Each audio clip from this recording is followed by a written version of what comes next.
D'abord l'intérêt parce que c'est dans ce bourg, et ensuite parce que c'est le couple, qu'on vit en couple, et qu'il peut y avoir des hauts, des bas, des choses qui changent continuellement dans un couple, et qu'il est peut-être bon de savoir ce que les autres sont, font, dans une situation ou dans des situations identiques.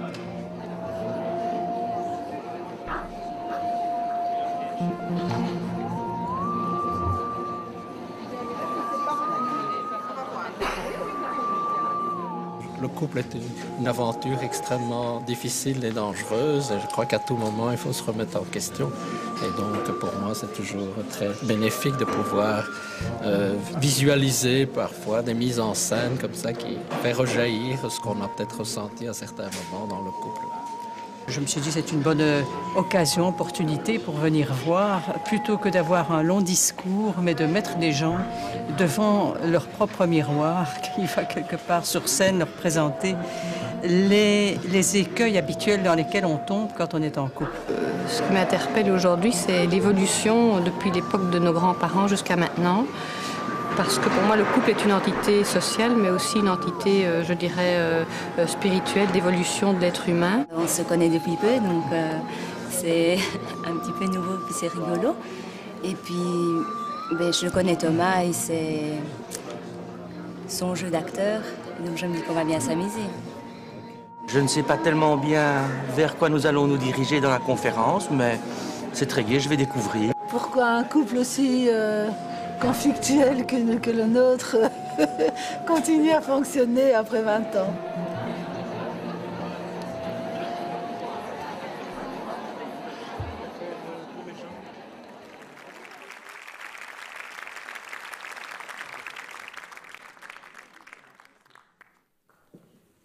Bonsoir. Bonsoir. Dominique et moi, on est bien touchés de vous accueillir ce soir. Une salle aussi remplie, ça nous impressionne un peu. Pour une nouvelle conférence qui va s'articuler autour d'un texte de Guy Corneau. C'est un texte que ceux qui ont lu N'y a-t-il pas d'amour heureux reconnaîtront sans doute trois petites scénettes qui s'appellent Elle et lui. Elle et lui sur canapé, Elle et lui dans de beaux draps, et Elle et lui en vacances. Heureusement, ça termine bien, rassurez-vous. On ne va pas vous laisser avec un couple éventré. Alors nous allons, autour de ces scénettes, les jouer. Ce sont deux monologues, on va les jouer comme monologues. Et puis nous allons tenter de les décoder en communication non violente. Pour tenter d'aller voir ce que ces deux personnes tentent de s'exprimer derrière une pauvreté de langage qui est souvent coutumière. Alors je suis heureux de vous présenter Dominique, qui est comédienne. Et j'ai rencontré Dominique parce qu'elle a eu la bonne idée de faire part de ses besoins. C'est-à-dire qu'elle a un jour envoyé un mail à toutes les personnes qu'elle connaissait en communication non violente en disant « Voilà, je me forme à la communication non violente, ça m'intéresse beaucoup. Par ailleurs, je suis comédienne. Je vois très bien comment on peut mettre en scène des situations pour les faire comprendre ou les vivre mieux. Si ce talent peut être utile à quelqu'un, je serais heureux de contribuer à un projet. » Paf, je reçois ça au moment où je me disais « Tiens, une petite mise en scène un peu plus étoffée que simplement… mes petites chaises, ceux qui connaissent mes conférences savent que je fais une mise en scène avec 2 chaises, mais je suis seul. Je rêvais de quelque chose un peu plus vivant, un peu plus étoffé, et c'est venu bien à point. Et donc j'ai contacté Dominique, et puis nous voilà avec un projet. Alors merci Dominique de me faire cette confiance d'embarquer avec moi. Merci.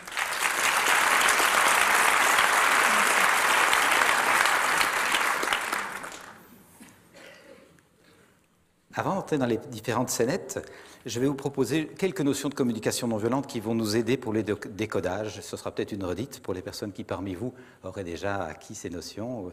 Ce sera peut-être un rafraîchissement de ces notions-là. Juste un petit propos sur le fait que souvent nous avons bien de la difficulté avec l'intimité. L'intimité dans la relation. Et cette difficulté avec l'intimité dans la relation a la plupart du temps trait à la difficulté pour chacun d'entre nous d'être en intimité d'abord avec nous-mêmes. Dans une relation intime avec nous, c'est-à-dire avec les différentes parties de nous-mêmes. Pas juste celle sur laquelle on tombe à l'évidence, là, mais celle qui est derrière, puis derrière, puis derrière, puis ce qui se cache encore là, hein, avec laquelle on est peut-être un peu moins familier. Cette difficulté d'intimité avec toutes les parties de soi nous rend la relation avec l'autre dans l'intimité très difficile. Qu'est-ce qui fait qu'on nous avons la plupart du temps cette difficulté à l'intimité? C'est que notre éducation, la plupart du temps, nous a invités à nous former dans notre mental, notre compréhension intellectuelle. notre intelligence rationnelle. Et il est rare que nous ayons été invités à bien vivre nos émotions, nos sentiments, nos intuitions, à comprendre ce qui se passe à l'intérieur de nous. La plupart du temps, notre éducation nous a, malgré ses belles intentions, tirés hors de nous. Il faut penser, il faut réfléchir, il faut résoudre, il faut être actif, il faut agir sur le monde. Et la plupart du temps, nos formations, depuis la maternelle, nous ont appris à avoir une action sur le monde et on acquiert des métiers, des compétences, des capacités d'agir à l'extérieur. Quand ça se passe mal à l'intérieur, la plupart du temps, nous sommes mal outillés pour aller voir « mais pourquoi je me sens triste? Qu'est-ce qui fait que je me sens défait, décomposé, impuissant, malheureux? Qu'est-ce qui se passe à l'intérieur? J'ai tout à l'extérieur, un conjoint, des enfants, une maison, une voiture, même une sécurité matérielle, et cependant, à l'intérieur, ça ne va pas. » Comment est-ce que nous pouvons apprendre à nommer ça? Eh bien, ça nécessite des apprentissages pour la plupart d'entre nous, parce que nous sommes souvent coupés de nos sentiments. Coupés de nos sentiments, nous sommes également coupés de nos besoins. Or, les sentiments, c'est précieux, ce sont des clignotants sur un tableau de bord. Ça nous indique que des fonctions sont ou ne sont pas remplies à l'intérieur de nous. Et souvent, nous sommes assez clairs avec ça quand le sentiment est agréable, qu'on est joyeux, que tout va bien, qu'on est enthousiaste. On sait que c'est le besoin d'amour, de tendresse, de complicité, d'échange, de connivence, de bonne compréhension mutuelle qui est nourri et on le perçoit. Il est rare cependant qu'on le célèbre. On y reviendra tout à l'heure. Mais quand ça va mal, quand je me sens triste, défait, découragé, impuissant, seul, en rage, est-ce que j'ai la capacité à aller voir quel est le besoin insatisfait en moi, à le nommer posément à l'autre et à chercher avec l'autre une solution? La plupart du temps, quand ça va mal, soit je rentre tout à l'intérieur dans la cocotte minute, puis je serre bien le couvercle, puis comme ça reste sur le feu quelques années, ça finit par exploser de façon extrêmement agressive à la figure des autres. C'est la mécanique de la violence extériorisée. Ou la cocotte minute, à force de bon conditionnement, et si le couvercle est un peu solide, elle implose à l'intérieur de nous, et nous avons la mécanique du burn-out, de l'épuisement, de la dépression.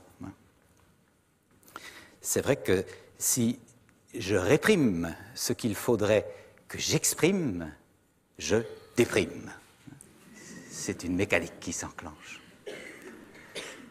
Donc, écouter les sentiments désagréables, se coltiner avec eux, ça n'est pas nécessairement confortable, mais ça nous permet de mieux nous connaître, de se renseigner sur nous, d'identifier nos besoins, et donc de les nommer de façon plus audible par l'autre. Et plutôt que de le dire « t'es une indifférente, puis tu ne penses qu'à toi », de pouvoir dire « écoute, quand tu fais ça, je me sens triste et seul, parce que j'ai besoin d'être assuré que je compte pour toi, que la relation reste importante. Est-ce qu'on peut s'en parler ? Je me sens triste et seul, j'ai besoin d'être assuré que la relation compte pour toi, et je fais une demande claire, est-ce qu'on peut se parler? Mais ça demande un peu d'écoute de soi, un petit peu de recul, un petit peu de temps consacré à se coltiner avec sa tristesse pour la comprendre, parce que sinon, forcément, je suis toujours dans l'accusation et dans la grande capacité à dire les 4 vérités de l'autre, sans comprendre la vérité de ce qui se passe dans mon cœur à ce moment-là. Et c'est pour ça que dans notre petite mise en scène, nous avons des chaises à l'extrémité, où nous allons chaque fois d'abord décoder ce qui se passe en nous, avant de nous retrouver sur la chaise de l'échange et de la relation. Clignotant, disais-je, sur notre tableau de bord, sentiments renseignant les besoins, la conscience des besoins permettant de faire des demandes plus ou moins claires, je vous propose de voir qu'il ne viendrait à l'idée d'aucun conducteur de voiture, parmi vous il doit bien en avoir beaucoup, de ne pas être vigilant à tous les clignotants de son tableau de bord, puisque ces clignotants ont été installés pour renseigner les besoins du véhicule. Un clignotant va dire « attention, tu as besoin d'essence », un autre va te dire « attention, tu as besoin d'huile ». Et donc, imaginez un conducteur qui n'écouterait pas ça, ce serait fou. Alors regardez un peu, je suis dans ma voiture, et un clignotant me dit « tu as besoin d'essence ». « Mais non, tout va bien. »« Tu as besoin d'huile ». « Mais non, c'est pas grave, on se fout de l'huile. »« Attention, ton moteur chauffe. »« Mais non, pas du tout, ça va bien. » Qu'est-ce qui va arriver? Ben, vous imaginez bien, c'est le crash, ou la panne sèche, ou la sortie de route. Alors imaginez simplement dans nos vies, on avance dans la relation, je me sens triste, mais c'est pas grave, c'est pas grave, c'est pas grave. Je suis en colère, mais non, ça ira, ça va s'arranger. Je me sens seul, défait, impuissant, mais non, tout va bien. Paf! C'est la sortie de route, c'est l'accident, c'est la panne sèche. Alors on sera surpris de se dire, bah oui, hein, un petit entretien aurait fait du bien. Eh bien, c'est ce que nous allons proposer, un petit entretien. Et je vous propose d'emblée de nous retrouver pour la première petite scène du texte de Guy Cordeau, elle et lui sur canapé.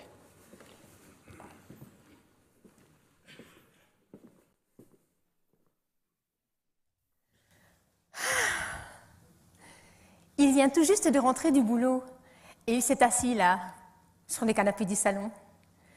Après avoir enlevé ses chaussures, il bâille et s'étire. Tiens, il a beaucoup de choses à vous raconter ce soir. Il continue même de parler pendant que vous allez à la cuisine chercher des verres. Il porte la chemise qui vous plaît tant. D'ailleurs, c'est vous qui l'avez choisie. Elle lui donne un petit air qui vient alléger tout le sérieux qu'il attache à sa vie. Oh, vous adorez ces moments où il se laisse aller avec plus d'abandon, fatigue aidant, au jeu de la conversation. Ce qu'il dit n'est pas particulièrement intéressant, non? Mais au moins, il parle. Il est en relation.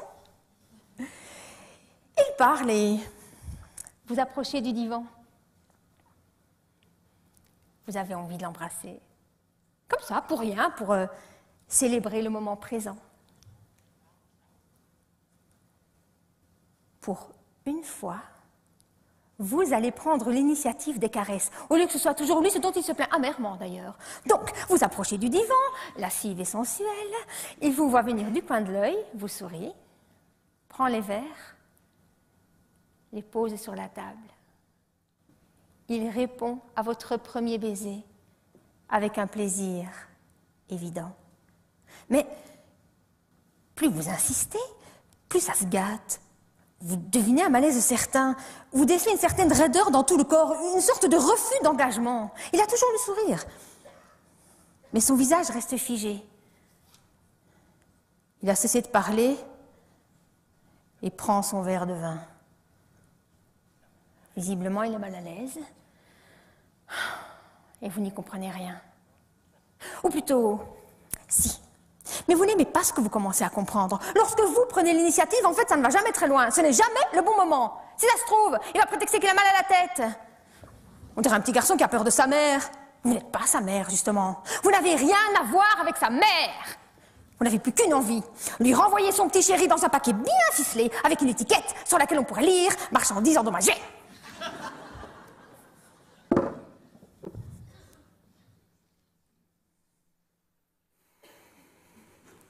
Elle est rentrée du boulot avant vous, et son odeur est déjà partout dans l'appartement.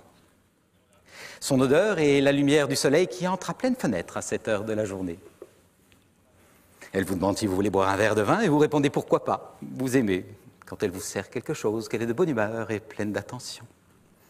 Dans ces moments-là, vous vous sentez choyé, privilégié, et vous trouvez que la vie est belle. Pendant qu'elle va à la cuisine, vous lui dites un tas de trucs sans importance pour la faire rire, et parce que vous savez qu'elle aime vous entendre parler. Vous lui parlez, et soudain vous avez envie de faire l'amour avec elle. Ah, si seulement elle pouvait faire les premiers pas. Si seulement elle pouvait prendre les devants, comme elle ne le fait presque jamais, vous la mangeriez toute crue. Mais voilà justement qu'elle s'avance en s'offrant à vous. Fantasme devenu réalité. Pourtant, quelque chose ne va pas. C'est l'intensité qu'elle y met. Tant d'ardeur vous dérange. C'est comme si sa vie en dépendait. Comme si son besoin d'affection était si grand qu'aucun homme jamais ne pourrait le combler. Elle a déposé son verre de vin et elle se serre contre vous en vous embrassant. Maintenant, elle veut vous entendre dire « je t'aime ». Ah non, puis ça recommence. Elle veut vous entendre dire « je t'aime » tout le temps. Mais vous devriez l'enregistrer sur cassette, comme ça elle pourrait l'écouter à longueur de journée. La situation commence à vous irriter. D'où lui vient ce besoin d'affection, qui est comme un gouffre si profond que vous avez peur de vous en approcher, de peur d'y tomber. Pas eu de papa, qu'elle vous répond, immanquablement. Pas eu de papa, comme si vous en avez eu un, vous.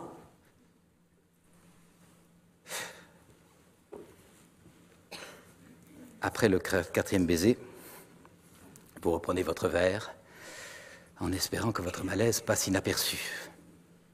Mais avec son intuition, vous ne pouvez pas vraiment y compter. Alors, il ne vous reste plus qu'à renverser du vin sur le tapis, mais vous préférez plutôt aller aux toilettes afin d'avoir un peu de temps pour vous ressaisir. Le voilà encore qui se sauve. Mais cette fois, vous n'allez pas lui courir après. Oh non, vous en avez assez. Vous en avez assez de cette indifférence d'homme. Vous en avez assez de faire la gentille fille. Vous en avez assez de lui préparer de bons petits plats et de jouer ses fantasmes au lit en échange d'une affection qui ne vient pas. Votre colère commence à monter. Et vous préférez vous taire. Parce que ce que vous avez à dire vous semble trop gros, trop méchant. Il y a 5 minutes, vous vouliez l'embrasser. Maintenant, vous voulez régler vos comptes. Si seulement il pouvait enfin sortir des toilettes. Dans les toilettes, vous vous reprochez votre attitude. Au fond, elle a fait tout ça pour vous faire plaisir. Et si vous suiviez son initiative pour une fois, si vous lui donniez l'affection qu'elle souhaite, ben, ça mettrait fin à cette petite guerre que vous vous livrez depuis quelques jours. Alors, vous retournez au salon rempli des plus belles intentions. Vous la retrouvez froide, cassante, distante, toute ramassée à l'autre extrémité du canapé, vos belles intentions s'envolent aussitôt. Si c'est la guerre qu'elle veut, eh bien elle va l'avoir. Vous ne vous laisserez plus faire. D'ailleurs, il semble que depuis qu'elle est entrée en thérapie, les problèmes n'ont fait qu'augmenter. Elle ne vous laisse rien passer. Lorsqu'elle se lance dans sa tirade habituelle sur le couple et l'engagement amoureux, votre sang ne fait qu'un tour. Vous avalez un verre de vin pour tenter de vous calmer, puis il a goût de vinaigre. Du vinaigre évidemment. En un instant, il vous semble avoir compris, le cœur du problème, c'est une pisse vinaigre. Tout ce qu'elle touche a goût de vinaigre. Encore une fois, la soirée est gâchée. Il ne vous reste plus qu'une idée en tête, partir. Vous allez l'interrompre pour le lui dire, mais elle vous ôte les mots de la bouche. Je gage que tu veux encore partir. Tu me trouves trop dérangée peut-être. Mais ce serait pas plutôt que je suis dérangeante. Nuance, mon cher. Et puis, penses-tu vraiment que les autres sont différentes de moi? Penses-tu vraiment que tu vas finir par la trouver, la femme idéale? Tu t'es déjà regardée?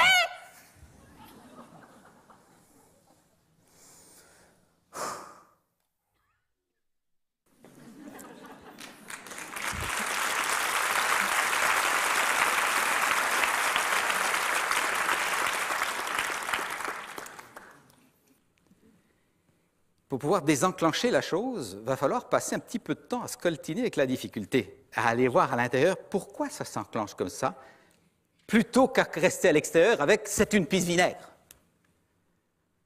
En communication non violente, on prend conscience que nos jugements sont l'expression tragique de nos besoins. Je juge l'autre en façade, à l'extérieur, et vous voyez que je peux être dans une argumentation, une articulation de jugement, l'un sur l'autre. Je peux employer des mots qui font qu'on ne se comprend plus, et qui, dans un couple, ne s'est pas dit « mais avec quoi elle vient? Je ne comprends plus ce qui se passe, avec quoi il vient quand on se croise ». Ou on peut être franchement parti dans le pétard, avec un langage vraiment qui est l'opposition claire. On va tenter d'aller voir comment est-ce qu'on peut nommer ce qui se passe derrière la façade. La façade ne nous plaît peut-être pas, elle paraît autoritaire ou trop fragile et menue. Souvent, pour éviter ces deux caricatures, on va se mouler dans une petite façade neutre. Je passe inaperçu, je suis bien gentil dans mon couple pour éviter les conflits. Mais les conflits s'accumulent quand même dans les cocottes minutes de part et d'autre, qui deviennent des cocottes minutes à explosion retardée. Et ça ne veut pas dire qu'elles ne sont pas là en train d'exploser, qu'elles ne vont pas exploser bientôt. Hein. Donc, nous prenons souvent cette attitude de petite façade neutre, tout va bien, et on essaye d'éviter les conflits. Je propose de tenter de descendre derrière la façade. Pour qu'il y ait vie derrière une façade, derrière un comportement, il faut de l'eau. Que je sois tipi modeste, que je sois donjon sur la colline, que je sois balayeur dans une ruelle de Woluwe et Saint-Pierre, ou que je sois star du showbiz derrière une façade assez imposante, nous avons tous les mêmes besoins. Nous sommes une communauté d'êtres humains qui avons basiquement les mêmes besoins. On va tenter en communication non violente d'ouvrir notre conscience. Quel est le besoin qui habite l'autre derrière ce comportement que peut-être je n'aime pas?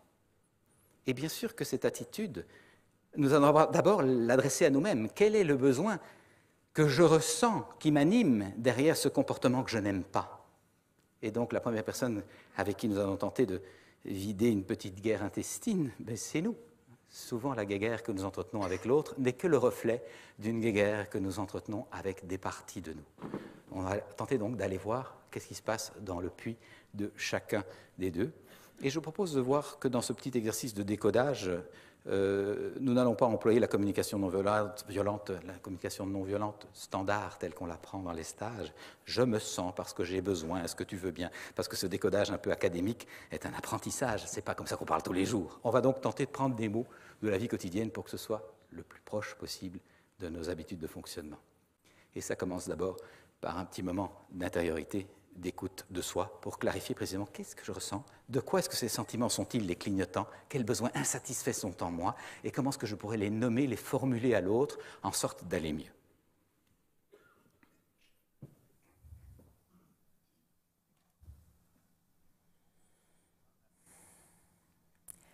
Quand il prend le temps de faire une pause en rentrant du boulot, je me rends compte que je l'envie parce qu'il fait quelque chose que moi je ne prends pas le temps de faire.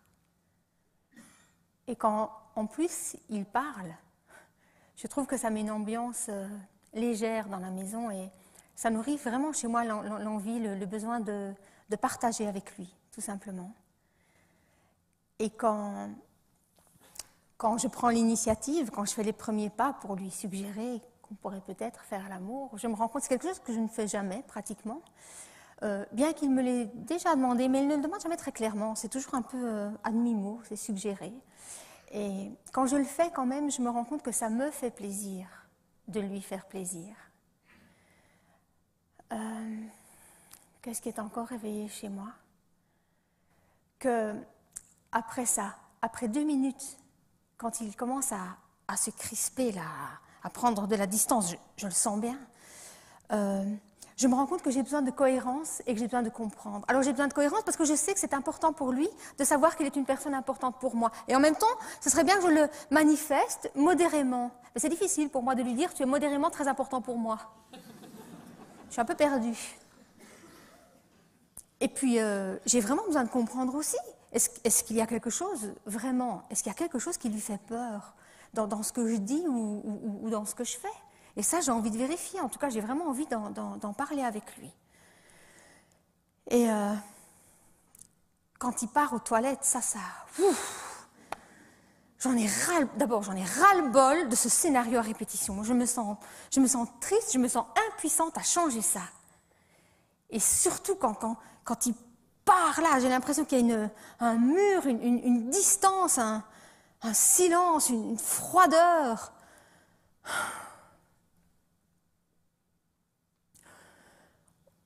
On dirait mon père. La froideur de mon père, la distance de mon père, silence de mon père.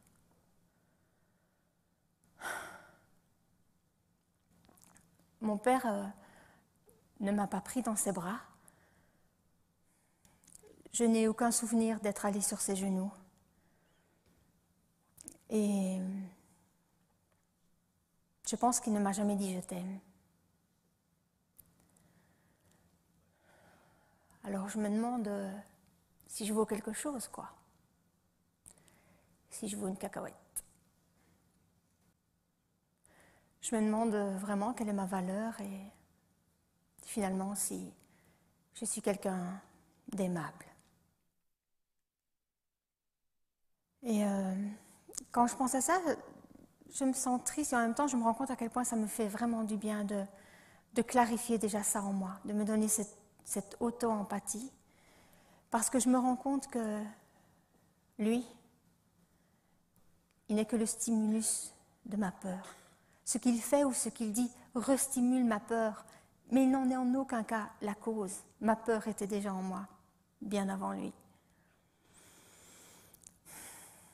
Et quant à mon père, il a fait du mieux qu'il a pu, avec ses croyances à lui et sa relation à ses parents à lui, qui eux-mêmes ont fait du mieux qu'ils ont pu, avec leurs croyances à eux et la relation à leurs parents à eux, qui eux-mêmes ont fait du mieux qu'ils ont pu. Et on peut remonter comme ça vraiment très loin. Et je me rends compte maintenant que je n'ai plus qu'une hâte, c'est de partager ça avec lui.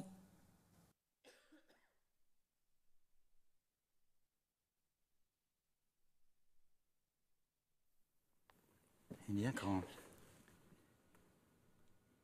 je m'assieds un petit peu pour essayer de comprendre ce qui se passe là, je réalise qu'on est pris dans un drôle de scénario. On a tous les deux le même plaisir à se retrouver le soir, c'est l'évidence. C'est tellement agréable, nous sentons tellement que la relation est nourrissante, que nous nous correspondons bien, nous nous aimons bien. Il y a une connivence, une intimité joyeuse dans l'échange, comme ça démarre toujours très très bien. Et puis je vois qu'effectivement, je désire fortement me sentir désirable et qu'elle en témoigne à l'occasion en faisant elle-même les premiers pas. Je pense que ça me rassurait sentir que je suis désirable. Donc j'attends ça. Et puis effectivement, une fois qu'elle s'approche, pleine d'amour, de tendresse, avec la plus belle des intentions, me témoigner son affection, ça va très bien quelques minutes. Et puis très vite, ouh là là là là là là, quelque chose se ferme en moi, comme un clapet, ça fait cloup. Il y a comme danger, se protéger, fermer la cuirasse, attention. Et il y a toutes sortes de signaux lumineux qui font pimpon, comme si j'étais en danger. Et là, si j'écoute ce danger, c'est pas confortable d'entendre ça, mais je réalise que j'ai peur. J'ai peur. Et jusqu'ici, je ne me suis jamais avoué ça. Je me la jouais guerrier qui va bien, et hop, on y va, viens par ici, poulette. Et puis non, j'ai peur. Et si j'écoute ma peur, j'ai peur de me dissoudre dans la tendresse, j'ai peur de perdre ma force, ma solidité d'homme, ma masculinité, mon identité. J'ai donc franchement besoin de te rassurer que je peux garder ma teneur, mon identité, même si je m'abandonne dans la douceur. Et au fond, quand je lui dis « t'es une pisse vinaigre », tout ce que tu touches a goût de vinaigre, c'est des pauvres mots pour dire « j'aurais tellement besoin d'accueillir la douceur dans ma vie ». J'ai tellement besoin d'accueillir ta douceur sans en avoir peur. Puis j'ai tellement besoin d'accueillir ma douceur de mec, sans en avoir peur, d'être efféminé, d'être fragile, de pouvoir voir que je peux être et doux et fort. Mais ça, jusqu'ici, je n'y ai pas pensé, je suis dans une pensée binaire où si je m'attendris, je perds ma force, donc je garde ma force. Si je m'abandonne, je perds ma structure, donc je garde ma structure. Je voudrais sortir de cette pensée binaire divisante. Je voudrais voir que je peux à la fois goûter ma sensibilité sans perdre ma force, m'abandonner dans la tendresse sans perdre ma structure. Mais là, je vois que je rarement réfléchi comme ça, et que donc je la juge plutôt. Tu m'envahis. Non. C'est moi qui ai besoin de trouver ma propre force, mon propre territoire, et de t'accueillir dedans, sans avoir peur d'être envahi. Ça m'appartient. Mais là où je suis piégé aussi, c'est que je lui projette une image de maman contrôlante. Alors, c'est clair que j'ai vécu la tendresse de ma mère comme étant, malgré ses merveilleuses intentions généreuses, aimantes, sans aucun doute, comme étant un peu contrôlante, un peu plus ingérante dans ma propre vie, dans mes propres choix que ce que j'aurais voulu. Ça ne veut pas dire qu'elle est ingérante, mais moi je suis toujours dans ma pensée binaire, je scotche les choses, c'est un amalgame. Tu m'approches, c'est que tu me contrôles. Vous direz, et tu m'approches, et tu me laisses être qui je suis. Mais là, il faudrait que je déconnecte cette projection que je fais et que je continue de faire et qu'elle me rappelle régulièrement « je ne suis pas ta mère ». Et au fond, elle a juste besoin d'être accueillie telle qu'elle est. Quand elle me dit « je ne suis pas ta mère », elle me dit « s'il te plaît, accueille-moi comme je suis, défais-toi de ce préjugé, va travailler la relation avec ta mère ailleurs, puis fous-moi la paix avec ça ». C'est ça qu'elle me dit. Et elle a mille fois raison, mon Dieu. Alors là, je vois que ça me fait tout chose d'accueillir cette peur à l'intérieur de moi-même, cette peur de me perdre, alors que je me pensais si fort. Non, je ne suis pas si fort, j'ai à travailler ma propre force intérieure. Ça me fait tout chose de le voir, mais ça me fait du bien. C'est comme si de l'évoquer, ça la rendait moins menaçante. Je me mets en lien avec elle, je cause avec ma peur. Mais je réalise aussi que je n'en ai jamais parlé avec elle. Alors on est dans une sorte de jeu de rôle, au fond. On ne se parle pas des vraies choses. Je suis pris par la peur, mon clapet se referme, elle le prend bien sûr comme de l'hostilité. Comment pourrait-elle le prendre autre chose? Elle s'avance plein d'amour et moi je me recroqueville dans le canapé. Alors elle croit qu'elle n'est pas aimée, donc elle s'énerve. Et on est pris dans une mécanique qui risque bien de nous distancier de plus en plus. Donc je prends conscience que j'ai vraiment besoin de lui en parler, de lui dire, tu sais, mon repli, mon clapet qui se ferme, ma cuirasse qui se referme, c'est pas contre toi, c'est pour me protéger de quelque chose que je ne comprends pas encore bien. Mais ça me fait un peu peur de lui dire ça.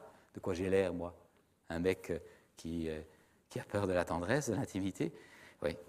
Pourtant, c'est cette vérité-là que je vis. Puis c'est cette vérité-là que je veux dans mon couple. Je ne veux pas un jeu de dupes où on se fait les beaux sourires puis tout va bien alors que rien ne va plus. Donc je prends conscience qu'il faut qu'on s'en parle. Je vais lui en parler.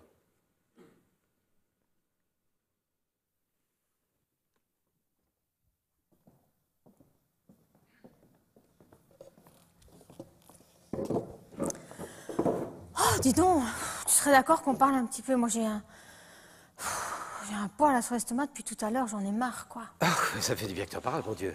Si tu savais le poids que j'ai sur mon estomac, je ne savais même pas comment j'allais t'aborder. Si tu voulais qu'on en parle, ça me soulage que tu aies aussi envie qu'on en parle. Ça t'irait que je commence? Oui. C'est une montagne sur mon cœur. En prenant du temps de recul, là, tout à l'heure, j'ai pris conscience qu'au fond, dans ces situations qui se répètent entre nous, où j'ai envie que tu t'approches de moi, j'ai envie que tu me témoignes de l'affection, que tu prennes l'initiative de la démarche amoureuse, et puis que je me referme, comme automatiquement, un mécanisme, eh bien, je viens de prendre conscience que j'ai de la peur. Moi qui me pensais si confiant, si solide, j'ai une peur intime que j'avais rarement rencontrée, qui est celle de me perdre dans la relation, de me dissoudre comme un sucre dans une tisane, comme ça, de perdre mon identité, ma structure. Je réalise que j'ai jusqu'ici mis mon identité d'homme dans le contrôle, dans la puissance, dans l'action. Donc c'est moi qui maîtrise. Mais ça me piège, évidemment, puisque par moments j'ai envie de lâcher, j'ai envie que toi tu maîtrises un peu. Et que là, j'arrive pas encore. Alors, ça me fait un peu peur de t'en parler, je ne sais pas comment tu vas prendre ça, j'ai un peu peur d'être jugé. Ben, j'ai peur d'être ridicule aussi, qu'un mec constate qu'il a peur de se perdre dans la relation. Mais en même temps, je prends conscience que j'ai besoin de cette vérité. Que sinon, on va se jouer un jeu de dupes. Et puis, dernière chose que j'ai identifiée en me coltinant un peu avec moi, ça me fait du bien d'être un peu avec moi, même si ce n'est pas du tout confortable. Mais au moins, je vois un peu plus clair. Eh bien, ce que j'ai identifié, c'est qu'effectivement, quand tu me dis « je ne suis pas ta mère », et tu me le dis souvent, effectivement, inconsciemment, je te projette une image de maman contrôlante, comme si être aimé, c'était être contrôlé. Alors que je voudrais vraiment accepter que tu n'es évidemment pas ma mère, que tu as une toute autre façon d'aimer et que tu me respectes dans ma liberté. J'ai juste besoin de prendre conscience de ça, de désamalgamer la chose, tu vois. Et je voudrais savoir comment tu te sens quand je te dis tout ça. Écoute, moi déjà, là, je suis épatée que tu m'en parles, quoi. Parce que tu ne l'as jamais fait, ou tu le fais toujours différemment. Et rien que pour ça, je suis déjà drôlement confiante et je te remercie beaucoup. J'ai l'impression que tu as lâché une soupape, là. Tu vois, que c'était dans l'air et que tu ne l'avais jamais dit, quoi. Ah ben non, c'est clair que d'abord de m'écouter, ça l'a dégagé la soupape, mais d'entendre que tu es prêt à l'entendre, là, je peux effectivement te dire que je suis bien dégagé. J'avais peur que tu trouves ça grotesque ou ridicule. Ben non seulement je suis prête à l'entendre, mais je suis... je sais pas, je suis soulagée de l'entendre. C'est quand tu fais le fort et le dur et tout ça que c'est dur, en fait. Et je préfère vraiment t'accueillir comme tu es. Et en plus, quand tu me parles de ta peur, mais tu me permets de te parler de la mienne, tu vois?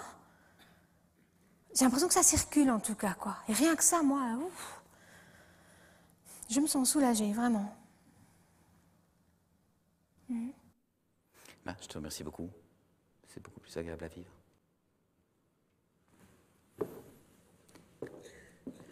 Fin du premier décodage.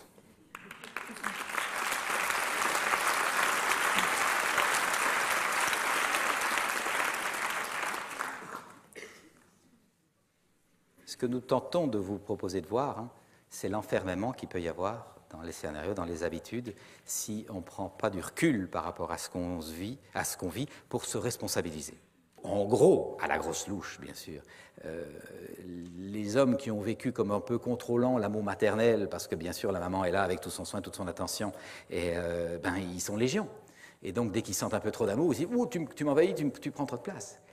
De l'autre côté, des femmes qui ont expérimenter une impression de distance, de froideur de la part du papa, parce que le papa est pris par le travail, les responsabilités, l'extérieur, et puis qu'en grandissant, la petite fille qu'on faisait sauter sur ses genoux, ça devient une petite enfant pubère, et on a un petit peu peur de cette intimité avec un enfant, on ne sait pas trop comment faire, on ne veut pas être gauche ou maladroit, et donc on prend une distance encore plus froide. Eh bien la petite fille, elle vit ça très mal, elle est en manque de père. Alors, ça fait un drôle de couple, plus la femme demande de l'affection à l'homme, plus l'homme se sent contrôlé, plus il s'enfuit. Plus il s'enfuit, plus la femme demande de l'affection. Et puis, qu'est-ce qu'on a comme affaire? On a un scénario où ce qui est constant, c'est la distance entre ces deux êtres-là, si ils ne sortent pas de leur inconscience pour nommer les enjeux. Cette petite course entre deux êtres, Guy l'a identifié comme ceci, suis-moi, je te fuis, fuis-moi, je te suis. Alors sortir de ces scénarios, ça demande effectivement un petit moment de recul pour aller voir qu'est-ce qui se passe, qu'est-ce qui se rejoue là.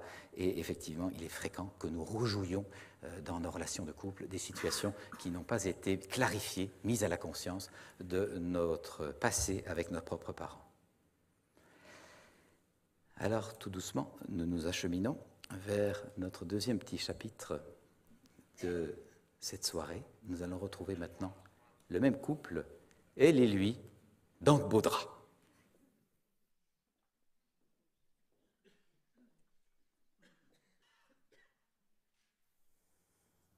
Bon, on ne peut pas dire que la soirée s'est très bien passée. Après l'altercation de tout à l'heure, vous êtes resté très tendu, lui aussi. Vous êtes triste. Et vous vous dites qu'il faut quand même agir, sinon, au train où vont les choses... Enfin, vous préférez ne pas y penser. Vous aimeriez arrêter d'y penser. Et vous vous souvenez vaguement des paroles d'une amie qui vous disait que dans les situations désespérées, il reste toujours les sous-vêtements noirs ou la vodka. Oh là là. La vodka ce soir, vous n'iriez pas jusque-là. Les sous-vêtements noirs, pourquoi pas? Soutien-gorge, porte-jartel, ça le fait chavirer.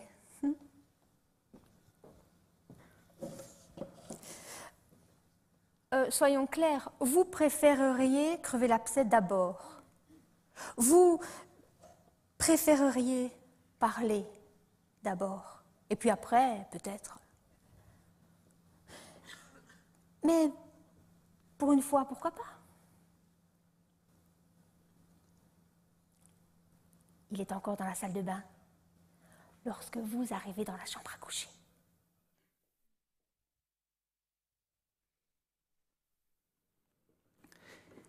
Vous arrivez dans la chambre à coucher et on dirait qu'elle dort déjà. Tant mieux, parce que vous n'avez vraiment pas la tête à quoi que ce soit. Surtout pas à ces interminables discussions sur l'oreiller qu'elle affectionne tant. Elle appelle ça l'intimité. Eh bien, ce soir, pour l'intimité, on repassera. Vous éteignez la lumière. Et là, sous les draps, vos mains n'en croient pas ce qu'elles découvrent. Quoi? La petite coquine a mis son porte-jartel et son soutien-gorge en dentelle. Même si vous faites semblant de ne pas y toucher, votre cœur bat un peu plus vite qu'avant. Vous sentez même poindre l'érection. Vous rapprochez d'elle et éteignez son corps brûlant. Vos soucis sont déjà envolés. Elle résiste un peu à votre étreinte, vous accorde finalement un baiser et vous propose d'allumer une chandelle. Elle joue un peu les vierges imprenables et vous devez avouer que ça marche à tout coup. Vous aimez lorsqu'elle n'est jamais tout à fait conquise, comme si c'était toujours pour la première fois. Vous sentez ses mains sur votre corps et ça vous rassure. Votre petit stratagème fonctionne. Vous vous détendez peu à peu. Au fond, c'était pas si compliqué. Une paire de barésilles et hop, le tour est joué. Ses mains caressent votre corps et vous avez envie de vous blottir contre lui. Vous le sentez dans votre dos qui palpite déjà, qui s'excite. Vous vous frottez contre lui et vous vous abandonnez amoureusement.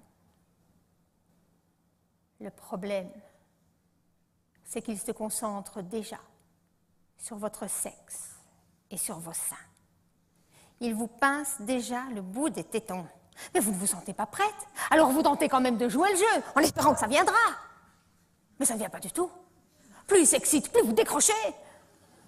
Après un certain temps, ça commence même à vous énerver drôlement. Vous vous sentez de plus en plus comme un objet, comme un jouet qui ne sert qu'à lui donner du plaisir. Ça allait si bien, c'était si excitant. Il fallait qu'elle commence à faire la compliquée. Caresse-moi, caresse-moi partout, mon dos, mes reins, ma nuque, mes épaules. J'ai besoin d'un peu de tendresse, d'un peu de romantisme. Romantisme! Le gros mot est lâché. Elle trouve toujours que vous n'êtes pas assez romantique et que vous allez trop directement à l'affaire. Votre orgueil de mâle vient d'être frappé de plein fouet. À vrai dire, son romantisme, vous n'y comprenez rien. Lorsque vous la désirez trop ardemment, c'est du cul. Et lorsque vous la désirez pas suffisamment, elle trouve qu'il y a un problème dans la relation.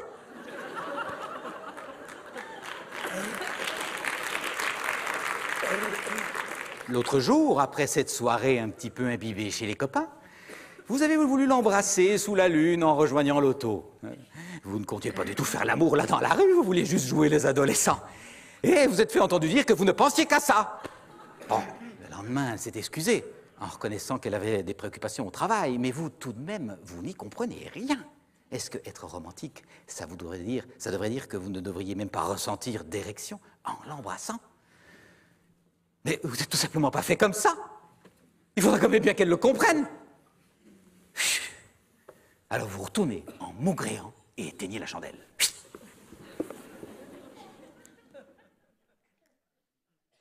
Encore une fois, dans de beaux draps, c'est le cas de le dire. Vous avez voulu arranger les choses et n'ont fait qu'empirer. Vous vous sentez ridicule avec votre porte-jartel et votre soutien-gorge. Alors vous enlevez tout ça, avec des gestes brusques pour le déranger le plus possible. Est-ce donc si difficile à comprendre que vous aimez la tendresse? Est-ce donc si difficile à comprendre que vous aimez être conquise lentement, être désirée, devinée? Ce n'est pas que vous n'aimez pas faire l'amour, c'est qu'il y a la manière. Tout est dans la manière. Le sexe, avec des caresses et des mots doux, waouh, quelle affaire! Tiens, voilà qu'il remet ça. Les hommes n'ont aucune fierté. Une fois excités, ne savent plus s'arrêter. Le voilà à nouveau en train de vous caresser les seins, vraiment. Il n'y comprendra jamais rien. Vous ne pouvez tout de même pas déposer une plainte pour harcèlement sexuel contre votre propre compagnon. Alors vous le laissez faire, mais vous êtes complètement débranché. Ce corps qui se frotte contre vous, cette voix haletante qui vous répète machinalement « Mon chou », tout cela vous semble de plus en plus grotesque. Et si vous ne l'arrêtez pas maintenant, dans 5 minutes, vous aurez l'impression d'un viol. Alors vous vous relevez d'un bond, vous allumez la lumière et vous lui déclarez sur un ton sans réplique « Je ne veux plus jamais que tu m'appelles mon chou !» Ah, ça, c'est le comble. Vous lui répondez sur le même ton que non seulement il n'y aura plus de mon chou, mais il n'y aura plus de chouchouterie non plus. Vous en avez marre d'être toujours celui dont on dispose. Jamais elle ne prend l'initiative des caresses. Jamais elle ne propose de faire mousse. C'est toujours vous. Eh bien maintenant, ça suffit. C'est à elle de faire les premiers pas. C'est elle qui devra vous deviner. Si elle pense que c'est facile d'être rejetée sans cesse et de sans cesse refaire les premiers pas, eh bien maintenant, ça suffit.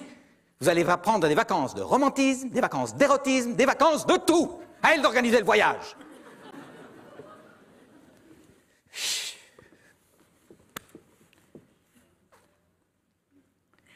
Vous êtes là, au beau milieu de vos réflexions. Et vous avez tout d'un coup l'impression d'entendre la voix de votre père en vous. Vous avez envie de brailler. Tellement ça fait vieux couple. La même tension, le même problème, le même silence. La même fatigue chez sa femme, votre mère, les mêmes désirs insatisfaits chez lui, comme chez vous. Comment cela est-il possible? Une révolution sexuelle plus tard, puis c'est toujours la même histoire.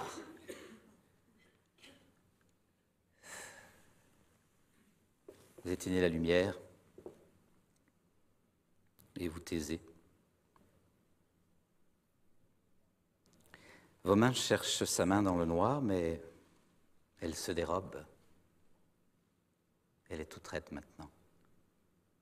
Vos paroles ont dû la blesser. Alors vous restez là, les yeux ouverts dans le noir, immobile, incapable de dire quoi que ce soit, attendant que ça passe.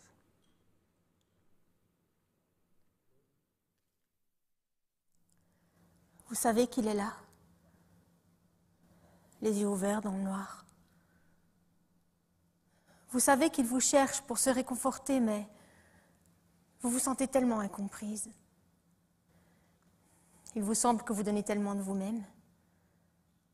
Il vous semble que vous faites tout pour que sa vie soit agréable, que vous êtes à l'écoute de tous ses besoins. Est-ce qu'il ne pourrait pas vous approcher avec un peu de douceur ? Est-ce que c'est trop demandé ? Vous entendez la voix de votre mère soupirer « Les hommes, c'est tous des cochons ». Vous n'en êtes pas là, mais pas loin.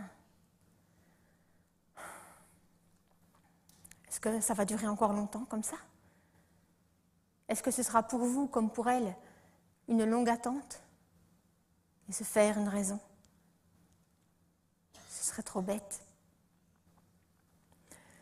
Vous vous dites, c'est pas grave. Mais ce qu'il y a entre vous deux, entre vous et lui, est devenu tellement lourd.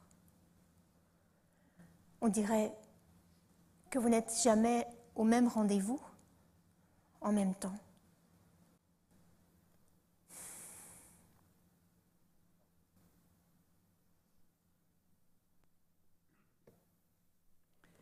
Fin de la deuxième scénette.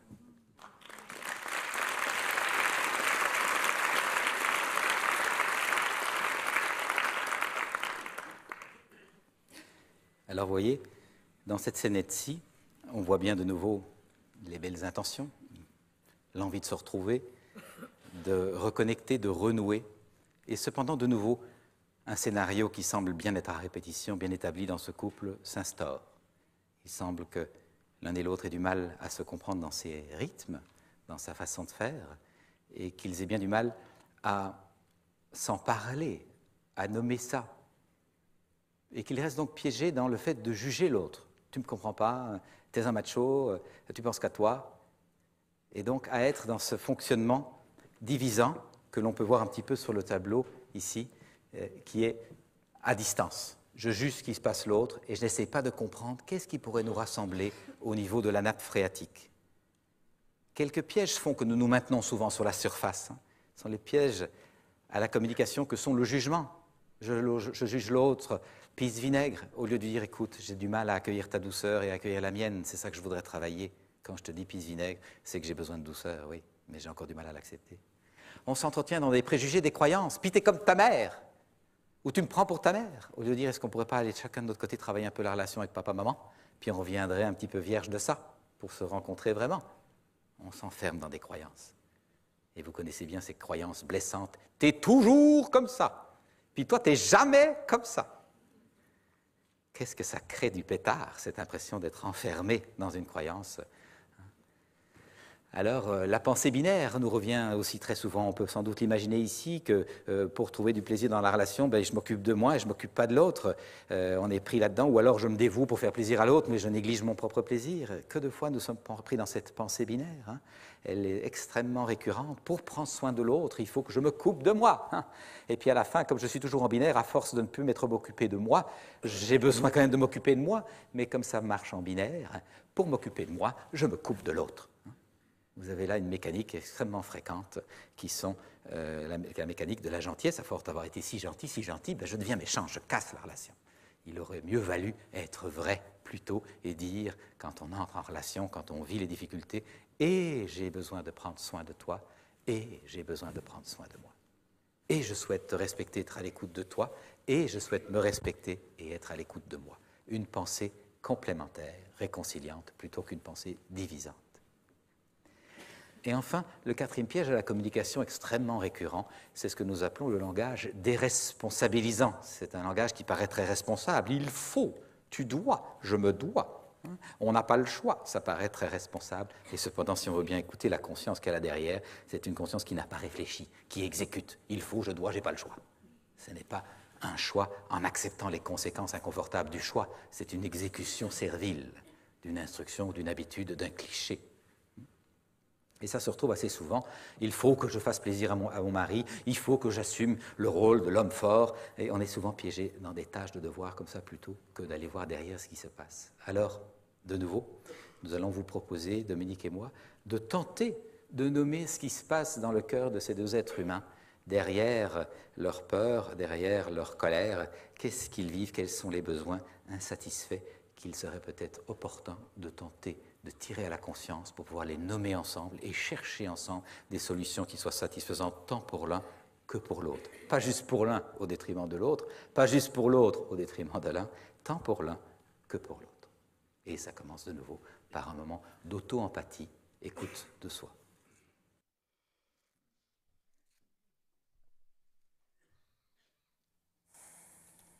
Bon, la soirée arrive. Après les cris, les engueulades, les jugements, les reproches, arrive le silence. J'ai une amie qui m'a dit, il y a quelques jours, avec mon mari, ça fait une semaine que j'ai l'image et que je n'ai pas le son. Une semaine.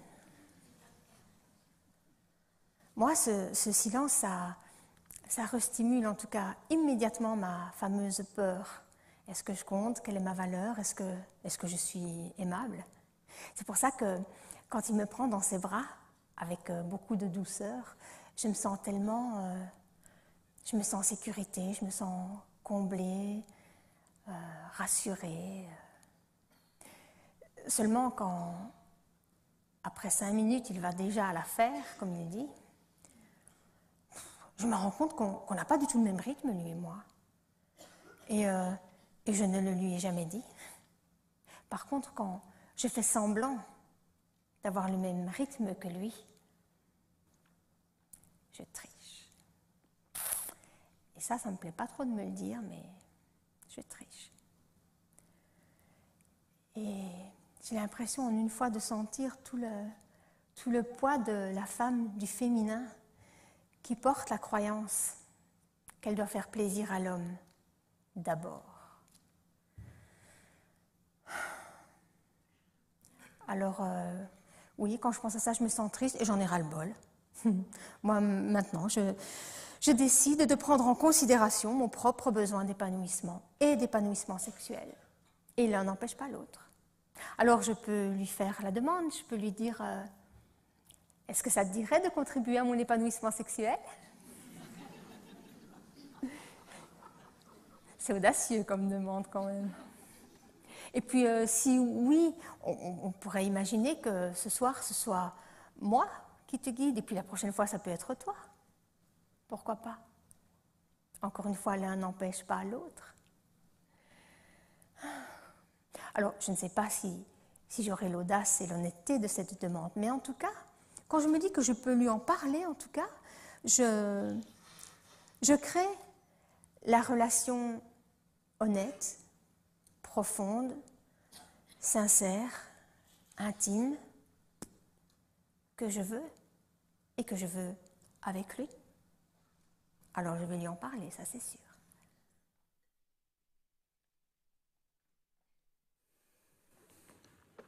Quand je pense à notre soirée, je suis tellement triste, défait, impuissant, en colère sur moi. Je me dis qu'on est là tous les deux, plein d'élan, de tendresse, d'affection, à pisser sûr qu'on s'aime, et puis quand même, quelque chose fait que là, sous la couette, ça capote, enfin, si j'ose dire.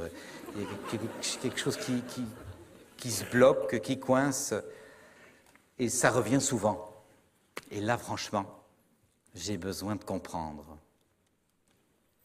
J'ai besoin de comprendre qu'est-ce qui s'enclenche en moi, qui fait que j'ai du mal à entendre son rythme. Je réalise bien qu'on n'a pas le même rythme, qu'elle aimerait plus de douceur, plus de lenteur, que les choses s'installent doucement, délicatement. Et elle m'en fait des demandes indirectes. On ne s'en est jamais parlé de nouveau ouvertement. Je prends conscience de ça, comme moi-même je ne lui ai jamais parlé de ce que j'essaie d'explorer maintenant, de cette difficulté à respecter la lenteur. Et si je prends conscience que c'est là que s'enclenche ma difficulté, c'est quand je vois qu'elle aimerait plus de douceur et de lenteur, mais de nouveau mon clapet se ferme en disant « Attention, je vais me perdre là-dedans, il faut que je garde le contrôle de la chose. C'est moi qui décide quand ça commence, comment ça se passe et quand ça se termine. » Là, je suis rassuré, parce que c'est comme ça que je dirige toute ma vie, c'est moi qui programme. Alors, la douceur, ça reste une notion bien intellectuelle, mais ce n'est pas quelque chose que j'arrive à intégrer pour m'abandonner dedans. Là. Oh là là, ça me fait beaucoup trop peur. Et donc, quand elle me propose, me suggère, laisse-toi aller, prenons du temps, c'est délicieux. Hein. Moi, j'ai vraiment peur de me dissoudre là-dedans. Et ça m'attriste, mon Dieu. Parce que s'il y a bien une personne avec qui j'ai envie de goûter cette nudité des cœurs, au-delà de la nudité des corps, c'est bien sûr elle. Je l'ai choisie pour sa franchise, son authenticité, sa joie de vivre. Et là, je suis teigneux comme un vieux bourgeois, là, au fond du lit. C'est pas gai. Je suis agressif, presque. Je suis agressif parce que je n'arrive pas à accepter ce qu'elle me donne. Je sais donner, mais je ne sais pas recevoir. J'ai à apprendre à recevoir. Mon Dieu, j'aurais jamais cru ça. Mais en m'écoutant, c'est bien ça qui apparaît. J'ai à apprendre à recevoir de la tendresse, à ne pas être celui seulement qui prodigue du soin, de la sécurité, de la structure. J'ai besoin de recevoir de la délicatesse, de la douceur, de l'intuition. Et là, c'est quelque chose qui est assez nouveau pour moi. En même temps, c'est ce que je veux. C'est cette vérité-là que je veux expérimenter. Et je me dis bien qu'au fond, cette vérité, vous voyez, cette authenticité, ce dénuement dans la relation, si ce n'est pas là que je le vis, ce sera où? Puis je me dis, si ce n'est pas avec cette personne-là, ce sera avec qui? Et puis je me dis, puis ce n'est pas là maintenant, tant qu'on est bien vivant et en bonne santé, ben ce sera quand? Alors ça ne sert à rien d'espérer l'authenticité, la vérité, la bienveillance, l'écoute mutuelle dans le monde, si je ne suis pas en train de l'instaurer là, dans mon couple, et si on continue à se bagarrer, à dormir chacun de son côté, plus glacés que des nations en guerre. Mais c'est plus facile de reprocher les nations en guerre à la téloche que d'aller se raccommoder là sous la couette doucement. Pourtant, c'est ça que j'ai envie d'apprendre. Ça me fait peur, mais de nouveau, je veux accepter cette peur, ne plus avoir peur d'avoir peur, prendre ma petite peur par la main et dire, ben, on va aller s'en parler tous les deux. Hein. Et donc, je vais lui en parler.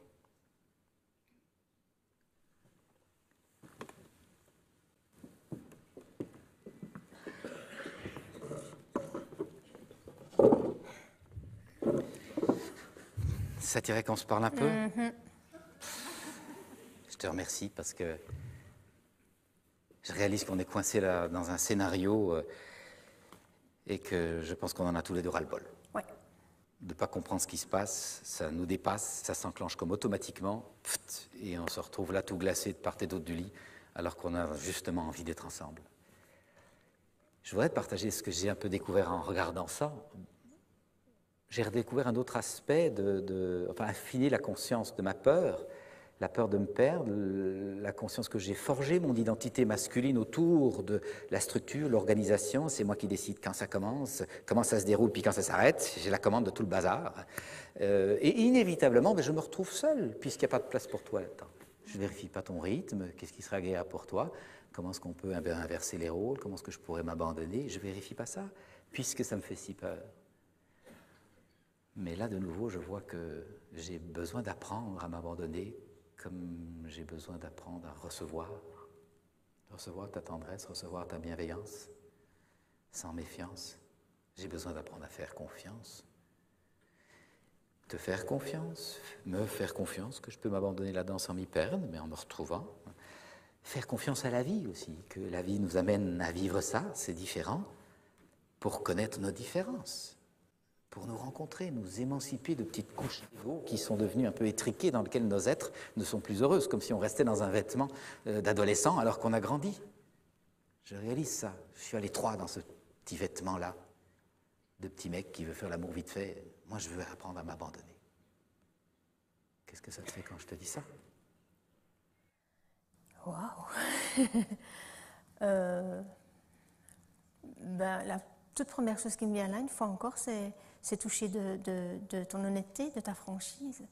Et je me dis que peut-être la chose la plus une des choses, en tout cas la plus intime qu'on partage, toi et moi en ce moment, c'est de partager nos peurs et de prendre conscience qu'elles nous appartiennent. Et toi, tu ne me fous pas les tiennes sur moi et moi, je ne fous pas les tiennes sur toi. Et ça me touche beaucoup quand tu me dis que tu as peur de t'abandonner et tout, parce que j'ai l'impression que si on pouvait parler de ça, même quand on est en train de faire l'amour, je trouve que ça serait super beau, quoi. Et tu veux dire que tu aimerais que quand je sens ma peur, je puisse te dire, hé, là j'ai un peu peur, est-ce qu'on peut accélérer un peu? Ça me rassure. Quelque chose comme ça? Oui, je pourrais faire ça? Ah oui, tout à fait. Ça te mettrait pas mal à l'aise? Je crois que ça me ferait rire et ça créerait en tout cas la complicité dont je rêve avec toi. Ça, c'est certain. Ben, écoute, ça m'émeut d'entendre ça, parce que pour moi, une peur, d'abord, c'est quelque chose qu'on ne ressent pas, puis si on le ressent tout seul. Si on s'en parle, ben, on essaie de gérer ça, mais je n'imaginais pas que ça puisse être drôle. Mais à t'entendre, je peux bien imaginer, si tu m'en donnes l'autorisation, qu'effectivement, ce serait rigolo de pouvoir te dire, là, eh ben, écoute, là, franchement, j'ai peur. Là, j'ai l'impression que je suis forcé de correspondre à quelque chose qui n'est pas moi. Et si je pouvais juste nommer ça, ben, j'ai déjà l'impression que la peur, elle va se dissoudre. Et puis qu'effectivement, ça donne l'occasion de rigoler, avec assez bien de connivence, au fond, de complicité. Oui, et puis si on ne le fait pas, nous deux, on va le faire avec qui? Ah ben oui. Puis où? Puis quand? Maintenant. Merci.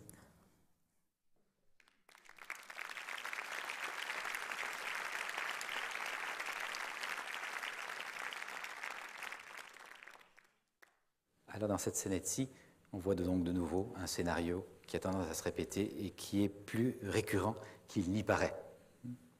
Cette difficulté à se comprendre dans les rythmes respectifs est extrêmement régulière dans l'intimité.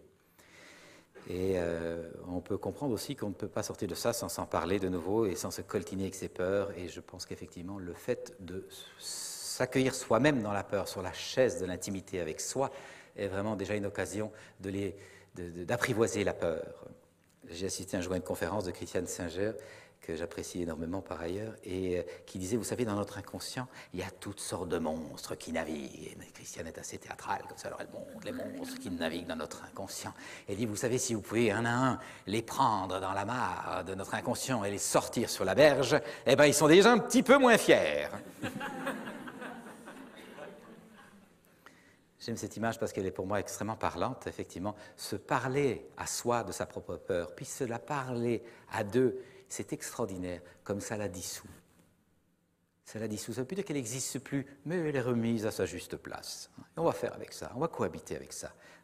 Espérer vivre une vie complète d'homme ou de femme sans rencontrer à de multiples occasions la peur, c'est une utopie. La peur, elle sera là, alors autant en faire une compagne, une amie, une familière que l'on connaît bien et avec qui on peut causer et dont on peut écouter la mise en garde éventuellement pour rester éveillé, vigilant, mais sans être complètement habité par elle. Donc, pour ne plus être habité par elle, il s'agit d'apprendre à cohabiter avec elle. Ce que j'aime relever à l'occasion de cette scène-ci, c'est de voir que ça va peut-être pas la première fois chanson-mais complètement la relation amoureuse. C'est pas ça l'intention. L'intention, c'est se rejoindre, connecter, retrouver le fil qui rejoint ces deux personnes, la nappe phréatique. Est-ce qu'on est ensemble là, au-delà de nos jugements, de nos souffrances, de nos peurs, est-ce qu'on peut se rejoindre? Et ce que je vous propose de voir, c'est que nous passons souvent beaucoup de temps à nous mésentendre. Et ça fait comme partie du programme. On pourrait mettre dans les agendas dispute conjugale, dispute familiale, dispute avec les enfants, dispute. Il y a de la place pour ça. Et curieusement, il y a peu de place pour s'entendre, prendre du temps pour s'entendre, prendre du temps pour se parler de ces choses avant que le pétard n'explose. Vous voyez ? Et donc, ce que nous avons rejoué là, pour moi, c'est ce que j'appelle la mise à l'entretien de la relation. Tout à l'heure, on évoquait le crash de la bagnole. dont on n'a pas surveillé le plein d'huile, le plein d'essence, la température du radiateur, parce qu'on n'a pas été attentif aux signaux, et inévitablement on va à l'accident ou à la panne sèche, ça ne serait pas arrivé si on avait fait l'entretien à temps. Eh bien, je propose de voir que nous sommes très vigilants à assurer l'entretien de toutes sortes de choses dont nous nous occupons. Un ordinateur, un percolateur à café, un aspirateur, une tondeuse, tout ça va aller en l'entretien dès que ça manifeste un petit signal de dysfonctionnement, parce qu'on veut que ça fonctionne, et on veut que ça dure, puis on a mis de l'argent là-dedans, on ne veut pas le remplacer toutes les 5 minutes non plus. Et curieusement, dans la relation, tiens, ça commence à faire un peu clang, clang, clang, mais c'est pas grave. Tiens, ça fait franchement clang, clang, clang, mais c'est pas grave. Tiens, on ne se parle plus. Tiens, on ne fait plus l'amour depuis quelques semaines. Tiens, on se tire la gueule. Tiens, on circule dans la maison sans se parler. Mais c'est pas grave, tout va bien. Alors on s'étonne que tout d'un coup, quelque chose d'amer s'installe dans le cœur de chacun. Nous sommes des êtres de relation, d'échange. C'est notre nature la plus profonde qui est nourrie par l'échange. Nous sommes des êtres de communion. Si quelque chose fait qu'on s'instaure dans un rythme où la communion n'est pas là, la tristesse s'installe. Si la tristesse dure, elle devient de l'amertume, du ressentiment, puis très vite de la haine. Alors, pour éviter cet enclenchement, ce pourrissement, ça demande un peu de vigilance pour mettre la relation à l'entretien dès qu'elle pose problème, en assurer la maintenance pour qu'elle puisse se maintenir. C'est pas forcément confortable, bien sûr, quand ça va pas bien, d'aller s'asseoir sur sa chaise, chacun de son côté, et cesser ce petit jeu de se critiquer, se reprocher, se tutoyer l'un l'autre. C'est pas confortable. Mais comment voulez-vous être heureux dans un couple si vous prenez pas ce temps de recul?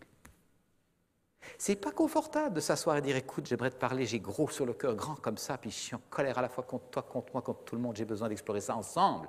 Pas pour t'attaquer, mais pour prendre soin de notre relation. C'est pas contre toi, c'est pour nous deux. » C'est pas confortable. Et souvent on va dire « Non, non, c'est pas le moment. On y pensera plus tard, il est trop occupé, elle travaille trop, elle est fatiguée, on va attendre un bon moment. » Puis le bon moment, il vient jamais.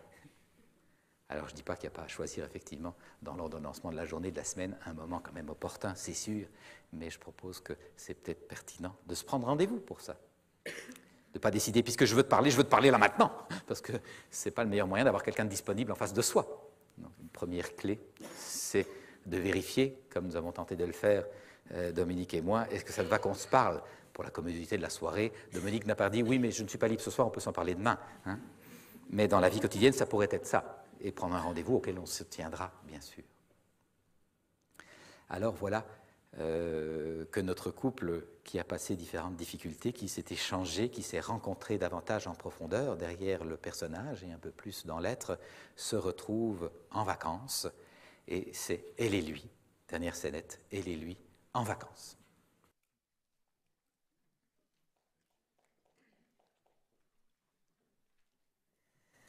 Enfin, les vacances. Compte tenu de vos antécédents avec lui, ça se passe plutôt bien. Petite station balnéaire à la côte, réservation à l'aveugle juste avant de partir. Oui, par contre, chambre minable au-dessus d'un ventilateur bruyant, nourriture qui laisse à désirer, bref, tout pour vous irriter, mais bizarrement, ça vous rapproche. En fait, il y a quelque chose, comme un renouveau amoureux dans l'air. Hein ? Mais vous parlez trop vite. Le voilà en train de se dévisser la tête pour regarder passer une adolescente qui balade ses seins sur la plage. Vous vous sentez blessé instantanément. Vous allez lui faire une remarque. Mais il est tellement drôle, avec son air de petit garçon coupable, déjà prêt à jurer qu'il ne regardait pas, que vous préférez en rire. Ah là là! Décidément, il n'en sortira jamais de sa mère.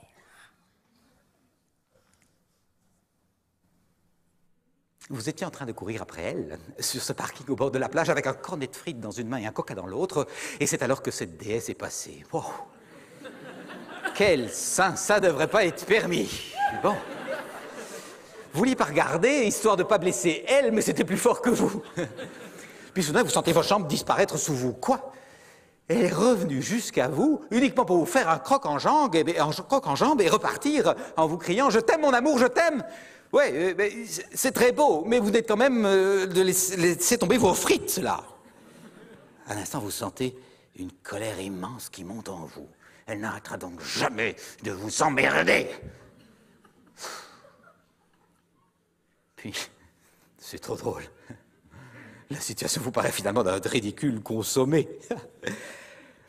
Et là, sur cet asphalte brûlant, au bord de la plage, les pieds englués dans les frites et le coca, vous sentez une vague d'émotion monter en vous, si belle et si profonde, que vous lui criez « Je t'aime, mon amour, je t'aime !» si fort que toute la plage puisse l'entendre.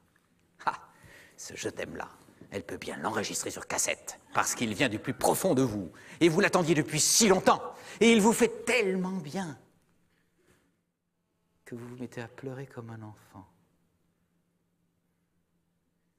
Et vous la voyez qui s'approche à travers vos larmes et qui vous prend dans ses bras, doucement, si doucement.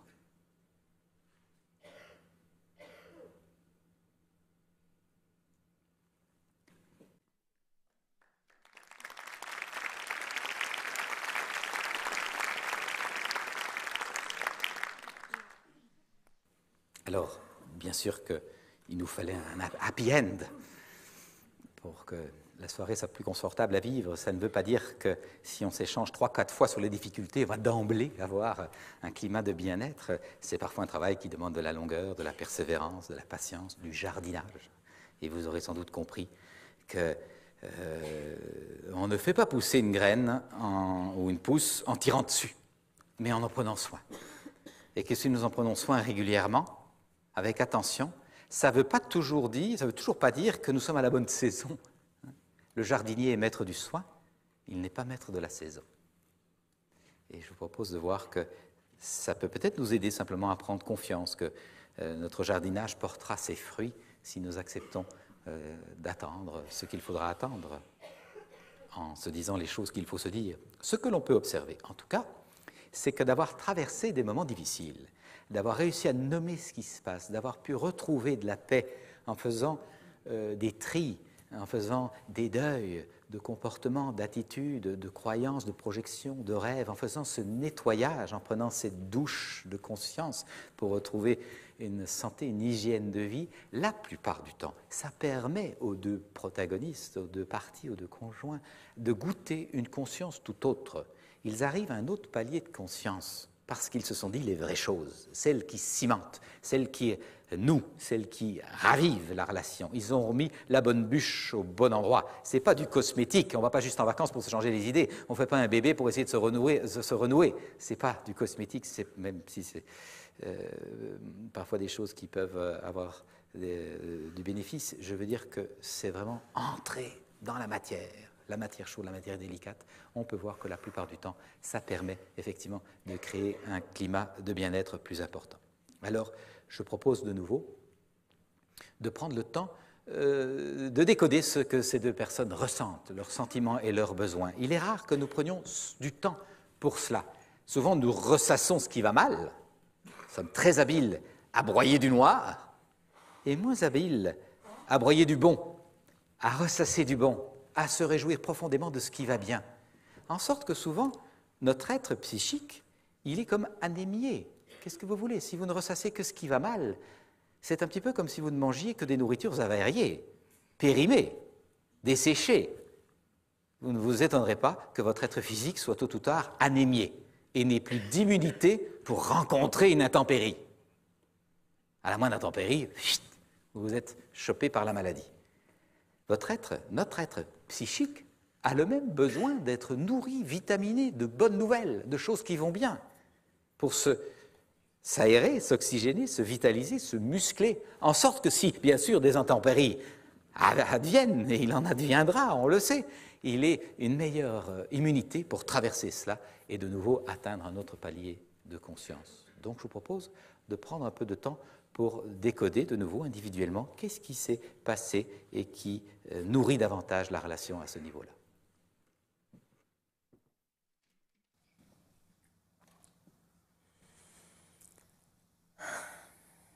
les vacances. C'est un moment important quand même. C'est le moment où on fait une vraie pause. Il n'y a pas d'horaire. On se lève quand on veut, on prend le temps de parler, de jouer, de découvrir. C'est incroyable, quoi. C'est vraiment un moment privilégié dans l'année. Alors qu'en plus, j'ai l'impression, je me dis que ça va bien, lui et moi, en ce moment. Et que je vois passer une adolescente qui balade ses seins sur la plage, je me dis qu'il y aura toujours une adolescente pour m'emmerder. Une adolescente ou autre chose qui viendra restimuler ma fameuse peur. Sauf que maintenant, j'ai un trésor inestimable. J'ai le choix. Alors soit je l'engueule tout de suite. J'engueule, je fais la gueule, ça va tout seul. Je recrée le conflit. Mais je peux aussi accepter ma peur, la reconnaître, accepter de la ressentir. Parce que c'est la clé pour clarifier ma croyance. Échanger, si je veux, mon interprétation, mon regard et ma réalité. Je suis vraiment quelqu'un de bien. J'en vaux la peine. Je suis aimable. Et quand je me donne à moi-même l'attention, l'amour, la considération, le respect que je souhaite, eh bien je suis déjà beaucoup moins dans l'attente que ça vienne de lui ou que ça vienne de l'autre. Alors je ne sais pas si je peux me réjouir maintenant de le voir regarder passer quelqu'un avec envie. Mais je peux en tout cas sûrement le regarder ce qui est beau. Et puis, moi aussi, je regarde ce qui est beau. Et ça ne remet pas forcément en jeu notre couple.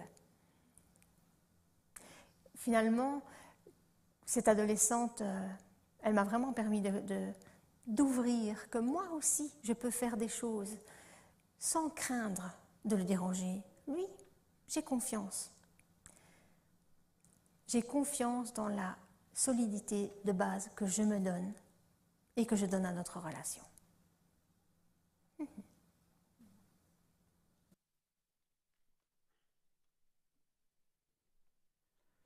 Alors moi, je dois reconnaître que cet après-midi m'a réjoui le cœur.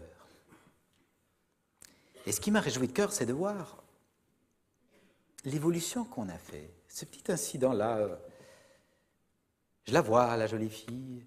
Elle voit que je la vois, hein. Je vois qu'elle a vu que je l'avais vue. Enfin bon, tout ça, ça aurait pu foutre les vacances en l'air, c'est sûr. On se tire la gueule, on se claque les portes, la guerre froide pendant 3 jours. Oh là là, on attend le billet d'avion avec impatience pour repartir.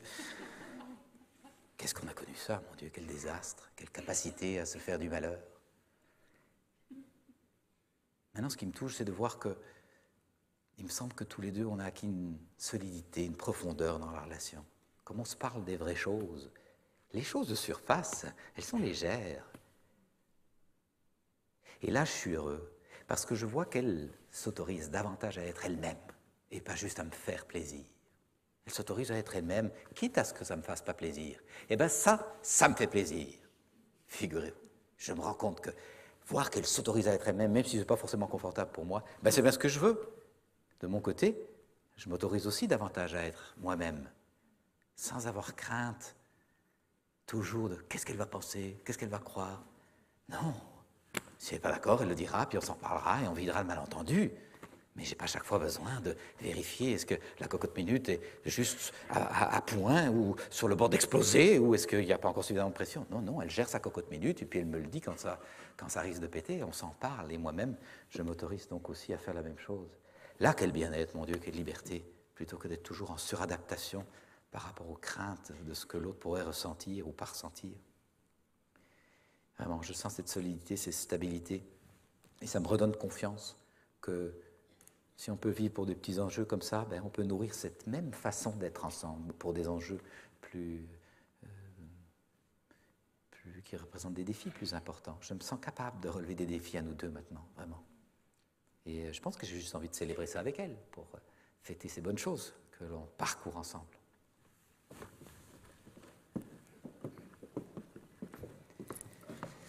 Quel après-midi, hein? Fou, hein? Écoute, moi je veux te partager ma joie parce que je me dis que ce moment-là, anecdotique, ça aurait pu foutre la complète vacance en l'air, quoi.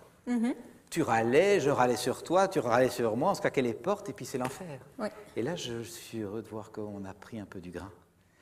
Bien sûr, c'est qu'un petit indice de la vie quotidienne, mais j'ai vraiment l'impression que c'est de donner l'occasion d'entrer dans l'intimité, pas forcément confortable, qu'on a pu traverser plusieurs fois, ben ça nous donne l'occasion d'une rencontre dans une amplitude comme ça, qui fait que notre relation semble bien installée sur ses bases. C'est pas une béquille, je suis pas là pour te compenser l'amour que t'as pas eu, t'es pas là pour me compenser le gorille solitaire que je sens parfois, et on est chacun sur une demi-béquille comme ça, à s'épauler, et si l'un tombe, l'autre se casse la gueule. Non, on est là, tous les deux solidement dans notre relation, à échanger le plaisir d'être ensemble, et non pas le manque l'un de l'autre. Eh bien, moi je suis émerveillé de ça, c'est ça que je voulais sentir et goûter.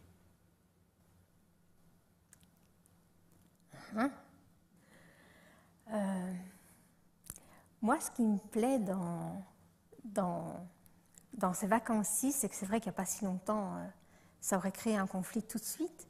Et je me rends compte qu'en fait, on partage exactement les mêmes besoins, quoi. J'imagine que toi, t'as envie de te sentir vivant, et surtout pendant les vacances. Eh bien, moi aussi, c'est exactement pareil. Mais ça, je l'ai compris maintenant. Enfin, j'ai compris, tu vois, ma thérapie. Elle sert. J'en suis bien rassuré. Il a fallu un peu de temps, mais on y arrive.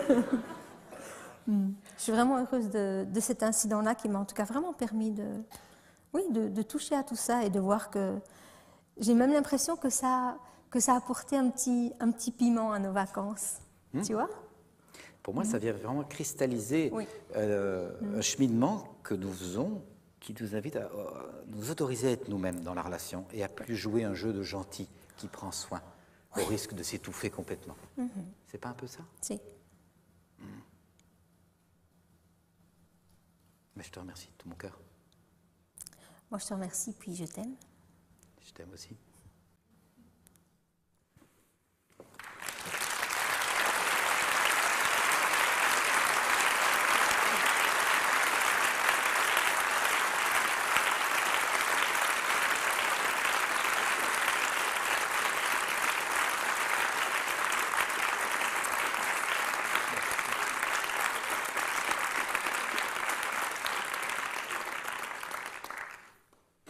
Pour clôturer ces petits échanges, je vous propose de voir que, à mes yeux, nous entrons dans une ère nouvelle. Je veux dire que les siècles qui ont précédé nous ont permis de connaître toutes sortes de continents, découvrir la science, découvrir la matière, découvrir la nature, avoir du contrôle, la puissance sur des tas de choses. Il me semble qu'il reste un continent à découvrir, et c'est la relation. La relation vraie avec soi, avec l'autre et avec la vie autour de nous. Et que pour ça, nous sommes encore un petit peu débutants, que des apprentissages sont à faire. Nous avons acquis toutes sortes d'apprentissages pour découvrir des terres étrangères ou plonger dans la matière avec la science. On peut gérer pas mal de choses, pas toujours de la meilleure façon. Il semble que pour la relation, nous ayons beaucoup d'apprentissages à faire. J'en prends simplement pour preuve que j'ai fait longtemps moi-même un métier de relations humaines comme avocat, et je n'ai pas reçu un seul cours de communication, ni de relations, ni de gestion non violente des conflits. Je reçois beaucoup de personnes dans les stages, les formations à la communication non violente, qui sont à des postes importants de gestion humaine, avec de la souffrance, des difficultés, des tensions. Médecins, chirurgiens, chefs d'hôpitaux, infirmiers, mais bien sûr des gens dans l'entreprise, toute personne en contact, des directeurs d'école, etc. Ces personnes viennent me dire, je suis très compétent à l'extérieur de moi pour gérer, je suis chirurgien, directeur d'école, ingénieur, j'ai des équipes, je connais très bien mon travail. Mais la relation, mon Dieu, aidez-moi à mieux gérer la relation. Je n'ai pas appris ça dans tout mon cursus de formation. Alors, Je me dis simplement que ces choses sont là devant nous, des outils existent. Bien sûr, j'apprécie énormément la communication non violente puisqu'elle m'a personnellement bien aidé à transformer ma vie.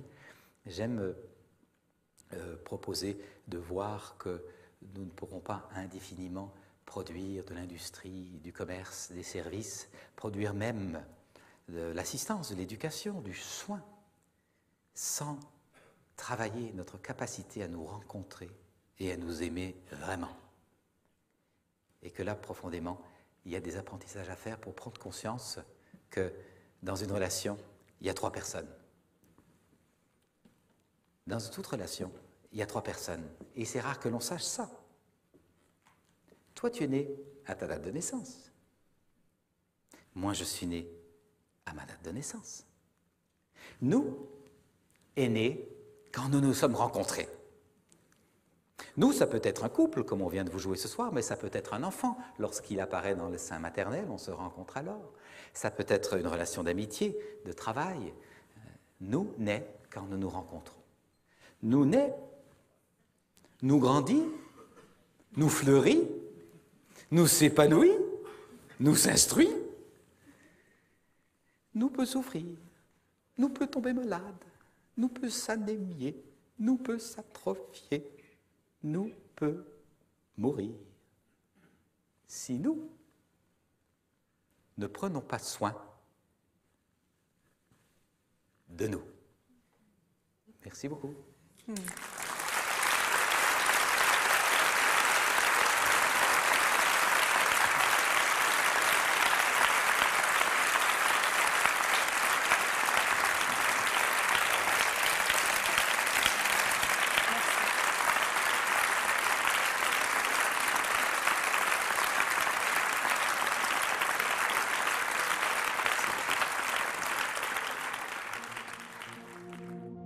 Excessivement bien, une très belle mise au point,